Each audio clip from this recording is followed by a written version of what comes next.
Hello दोस्तों, नमस्कार। मैं सतीश कुमार, पहलवान गुरुदीन ग्रुप ऑफ कॉलेज के यूट्यूब चैनल पर आप सभी का हार्दिक स्वागत करता हूं। आज हम बात करने वाले हैं बीए तृतीय वर्ष के समाजशास्त्र प्रथम प्रश्न पत्र के अंतर्गत पेरेटो द्वारा प्रतिपादित उच्च वर्ग के परिभ्रमण के सिद्धांत के बारे में। अगर अभी तक आपने हमारा चैनल सब्सक्राइब नहीं किया है तो कृपया चैनल सब्सक्राइब करें, लाइक करें, कमेंट करें, शेयर करें और नीचे दिए गए बेल आइकन को क्लिक करना ना भूलें ताकि नए नए वीडियोस की नोटिफिकेशन आप तक आसानी से पहुंच सके। तो आइए दोस्तों, शुरू करते हैं। प्रत्येक समाज में किसी न किसी आधार पर ऊंच नीच का एक संस्तरण अवश्य दिखाई देता है। साधारणतया प्रत्येक समाज को दो मुख्य वर्गों में विभाजित किया जा सकता है, जो साधारण बोलचाल की भाषा में उच्च वर्ग और निम्न वर्ग कहा जाता है।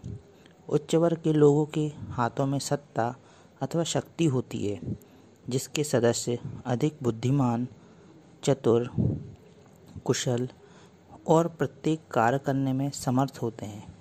इन्हीं गुणों के कारण वे सामाजिक संस्तरण में उच्च आसन पर विराजमान होते हैं तथा समाज पर शासन करते हैं। पेरेटो ने इसी उचिष्ट उच्च वर्ग को अभिजात वर्ग की संज्ञा भी दी है। पेरेटो के मतानुसार इस अभिजात वर्ग के अंतर्गत निरंतर ऊपर नीचे आने जाने की एक प्रक्रिया चलती रहती है, जिसे पेरेटो ने अभिजातों के परिभ्रमण की संज्ञा प्रदान की है।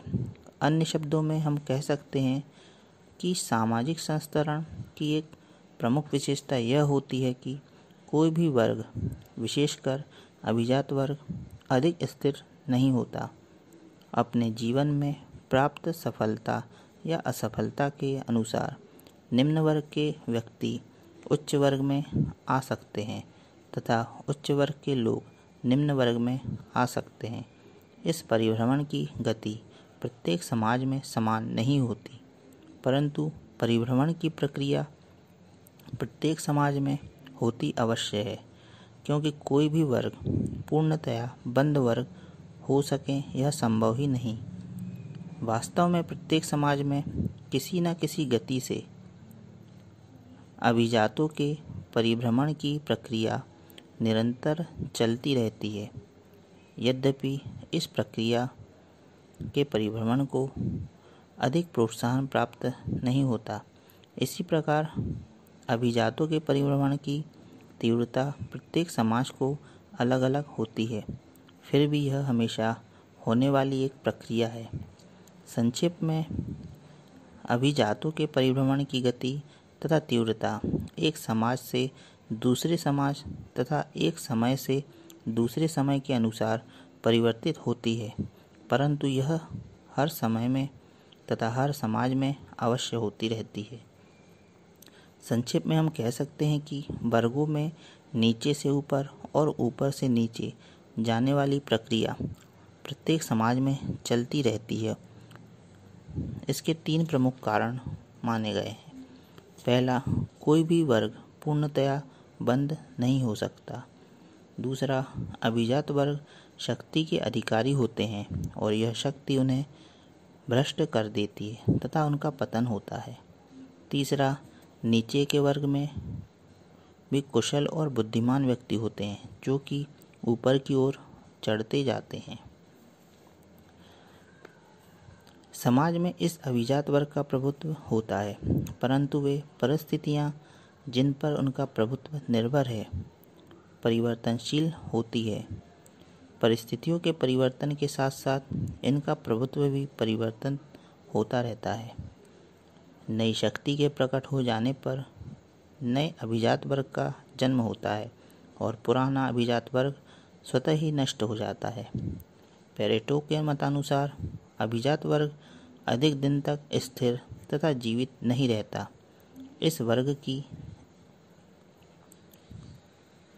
इस प्रकार की प्रवृत्ति का परिणाम यह होता है कि अभिजातों की संख्या कम होती है और उसके रिक्त स्थानों को भरने के लिए निम्न वर्ग के सदस्यों में से उन लोगों को ऊपर पहुंचने का अवसर प्राप्त होता है जो कि अधिक कुशल और समर्थ होते हैं।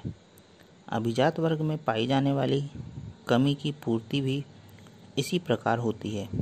इसी कारण जर्मनी में भी जो वर्तमान में अभिजात वर्ग कहलाता है, उसके अधिकतर सदस्य वे लोग होते हैं जो कि प्राचीन काल से अभिजातों के नौकर थे।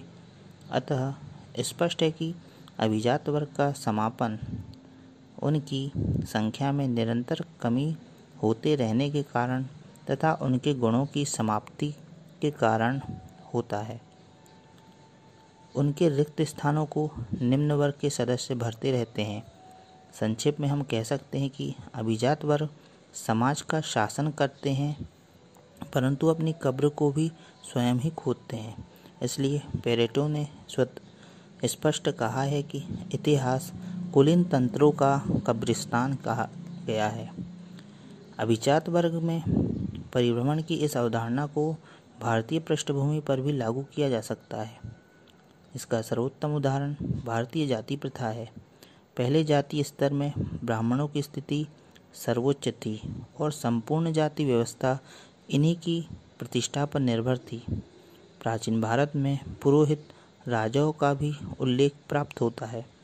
वैसे भी राजपुरोहितों को राजनीतिक मामलों में पर्याप्त क्षमताएं प्राप्त थी और राजा लोग इन पुरोहितों की सलाह और आज्ञा को अमान्य नहीं करते थे। इस रूप में ब्राह्मण शासक वर्ग तक को नियंत्रित करते रहते थे। सामाजिक और धार्मिक क्षेत्र में भी इनकी प्रचुर शक्ति होती थी। इसके विपरीत हरिजनों की स्थिति भी, जिन्हें जातीय संस्तरण में सबसे निम्नतम स्थान प्रदान किया गया था और वे असंख्य सामाजिक, धार्मिक और राजनीतिक नियोग्यताओं के शिकार थे, परंतु धीरे धीरे दलितों की सामाजिक स्थिति ऊपर की ओर उठती गई और वर्तमान में कम से कम वैधानिक दृष्टिकोण से ब्राह्मणों के बराबर दर्जे पर पहुंच गए। आज वे उच्च वर्ग की जातियों के साथ साथ उच्च अधिकारी भी हैं, विधानसभा के सदस्य हैं, मंत्री हैं, आर्थिक संस्थाओं के संचालक भी हैं।